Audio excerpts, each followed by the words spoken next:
Welcome to Waterford Property Watch. I'm absolutely delighted to welcome our guest, Deirdre Phelan of Property Partners Phelan Herterich. Deirdre, we go back a long way. Thanks for coming in. Thank you, Regina. I'm delighted to see you. How are you finding the market at the minute, Deirdre? The market is very buoyant at the moment. Great for sellers, very tough for buyers. Yeah. Not an enviable position to be in at the moment to be a buyer. Yeah, it's tough because obviously there's more buyers on the market than there are properties. Yeah. And are you finding the properties that you're selling, have you got multiple parties looking at these properties, and how is that going? Yes, generally. I think, funnily enough, I think the numbers of viewings have cut down, but I think that's largely from all the floor plans, the video, the walkthroughs, and that's cut down that which is convenient for potential buyers, of course. But overall, yes, a lot of throughput and is generally competitive bidding on most of the properties that we have, yes. And in terms of the competitive bidding, obviously you've got your clients, we've got our clients in Liberty Blue, and I imagine we've got similar experiences. Do you find, are your sellers looking for the highest price? Like, how does it fare out for the buyers? How are they picked? How do they win? Well, anytime when we register an offer from the bidder, we always get proof of funds. Of course, we never register an offer unless we get proof of funds. So I suppose buyers can be assured that it is genuine. So we then go back to the seller and advise them of the state of play, and then they make their decision. Sometimes they will go for the highest bidder. Sometimes they don't. It might be a situation that they would like something to proceed very quickly, and if you have, for example, somebody who's bidding who might need to sell a property first, versus either a mortgage bidder or indeed a cash bidder, they'll sometimes will go for the lower figure. Yeah. Just to facilitate what they need. And you were telling me about a client recently who insisted that they would want to sell to a family and they weren't interested in selling to an investor. Yes, and we had a house for sale. We closed the sale on it recently, and we had a lot of people viewing, but in the main, the people that were viewing were investors, and they were making offers, and the instruction came back from the family to say, we do not want investors buying this house. We're too invested with the neighbours and the community, and we will only sell to somebody who's going to actually live in it. And we've had similar situations like that, Deirdre, and I think that's positive for the market. And we had a house that we were selling in West Waterford, and we had buyers who were living overseas who were bidding on the property, and then we had a family from a neighbouring village, and they went for the family, even though the other people would have bid higher, because they wanted, again, to see local people and not holidaymakers buying the property. It was really important to them. Yeah, and I suppose at the end of the day, we give our clients all of the information, and essentially they make their own mind up, because it's down to personality. Sometimes money might be the most important thing, speed, efficiency, community. It just depends on the needs of the individual. Yeah, and there isn't a one size fits all. And as estate agents, we get a bit of a bad rap, don't we? We sure do. We do. And trust is everything. And we were chatting earlier about that. And I'm not sure a lot of people realise this, but the property industry in Ireland is heavily regulated. I'm sure you've had audits. We've been audited multiple times. Yes. And in terms of bids, there's a whole process around that, and taking offers and how you log everything. Yes, there is. And we have, I would say we have transparency as much as you can have. Yeah. We will always take bids by email. We will always get proof of funds by email, and we will respond and say, thank you, and we note your offer of X amount. It is now registered. Yeah. So the bidder can, feel confident, feel trust there, which is so important.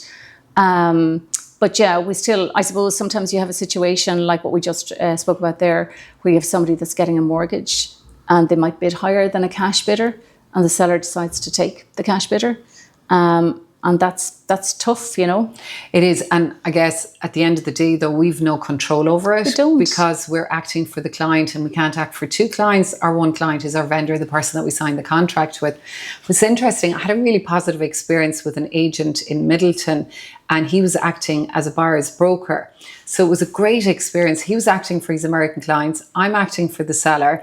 I have my client's interest, he has his, but between us, we were able to broker a really good deal that was a win for his clients and ours. Yes. I think it's a great service. Would you agree? Oh, that's a really good service to have, Yeah. absolutely. I'm not aware of another similar broker around locally here. Waterford. I think if someone approached you, I'm sure you could Yeah. offer them the service, but you wouldn't It's be a great representing idea. the seller. I'll be always You know. representing the seller, of course. So in terms of the market, and it's so tough for buyers at the moment, would you have any tips for somebody watching and how to be, I suppose, a really efficient buyer, be ready if your offer is accepted, so that when you as an agent are discussing the buyers and relaying everything back with your seller, what tips would you give? I think you were telling me about a friend's daughter recently. Yes, my friend's daughter approached me recently, wanted to buy a new build, which hasn't yet got on the market.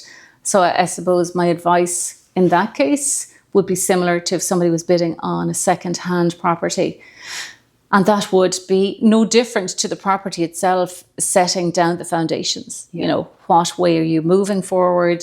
Get your mortgage sorted, get your approval in principle, get some recommendations on local solicitors, Yes. establish links with them, get your prices, get a feel for who you feel can deliver for you, that you can work with best. Again, it's not always about money.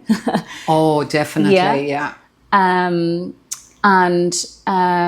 I suppose show willing, you know, contact the agents, be very clear in your communication that yes, you are a serious potential buyer for this.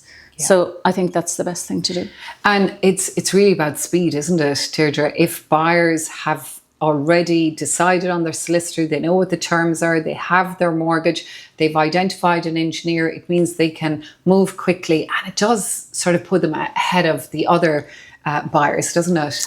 It does. Well, I suppose the bidding process, it is competitive. Yeah. And in any competitive environment, you know, the more ready that you are, the more prepared that you can be, the best that you can showcase, this is what I have, the more chance that you stand out, you know, and of being the successful candidate. Absolutely. Yeah. I find that properties that are fully ready to go, that are in turnkey, where you just bring your suitcase, they're probably the ones in the biggest demand. Would you agree? They are. And it's funny enough, somebody close to me was a young person, was looking at buying a property, and he said, I wouldn't like that, the carpets are terrible. I'm sure you've heard this. All the time. So what are your thoughts on property that needs a bit of love?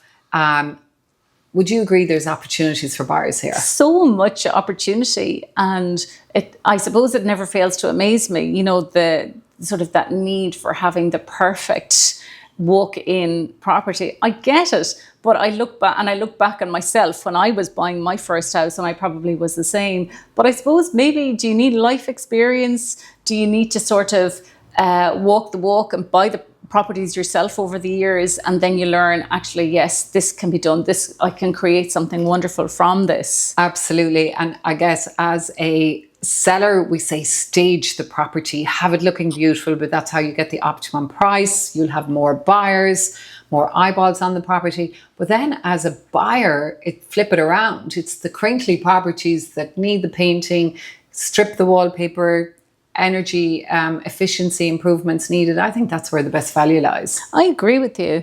And also, you know, you're buying in a settled area. You know, you have a nice sort of mix of age groups around you.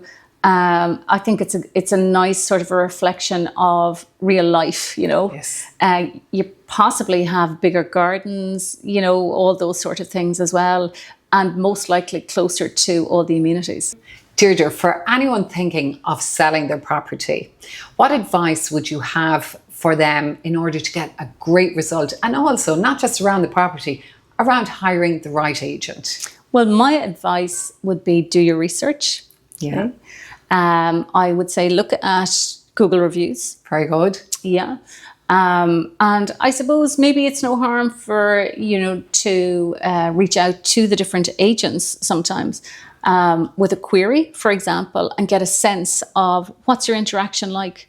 Because that agent, they're representing you. So that experience that you have is exactly what your potential buyer or viewer is going to get. So that, I think, is the first thing.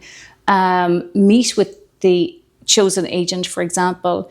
Aside from fees, you have to get a gut instinct. I can work well with this person. It's a huge item of trust that you're going to work with. Yeah. So you have to get that gut instinct. You have to trust them and like them. You're going to work with them nearly 6 months. And again, if that's your experience of them, that is a reflection on how the viewers are going to feel when they meet that agent also. So it's all important, yeah. Absolutely. And in relation to the house and what they need to do before they go on the market? Present it in its best light. Yeah. If you have any extensions, make sure that the planning is in order for it. Check to see, are there any boundary issues, for example, that you might be aware of? Link in with your bank.